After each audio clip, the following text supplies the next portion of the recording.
स्वप्नील तर आपल्याशी बोललेलेच आहे. आता मी अमृताला माईक देऊ इच्छिते आणि तुम्हाला विचारू इच्छिते की कसं वाटतंय नागपुरात येऊन. सगळ्यांना निवेदन आहे, सगळ्यांनी 2 मिनिटं शांत राहावं, तरच त्यांचा आवाज तुमच्यापर्यंत येईल. माझं असं काहीच म्हणणं नाहीये की तुम्ही शांत राहावं, जरा जोरदार आवाज जाऊ दे. आज या नागपूर नगरीत मी काही पहिल्यांदा येत नाहीये, सो तुमचा जोश, तुमचा जल्लोष याची कल्पना आहे मला. पण या संख्येत तुम्ही आज इथे उपस्थित असाल याची मला म्हणजे मी इमॅजिन सुद्धा केलं नव्हतं. तेव्हा जोरदार टाळ्या एकदा स्वतःसाठी होऊन जाऊ दे. इथे संपूर्ण मते परिवार यांचे मी मनापासून आभार मागते. आज त्यांच्यामुळे इथे आम्ही आलोय आणि इतका जबरदस्त ऑडियन्स आम्ही अनुभवतोय.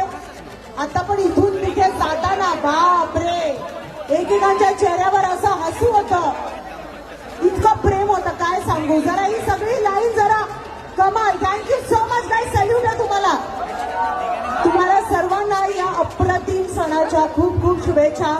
आणि आता तर हा आपला सण फक्त भारतापुरता राहिला नाहीये, तर त्याला इंटरनॅशनली सुद्धा अक्लेम केलं गेलं आहे.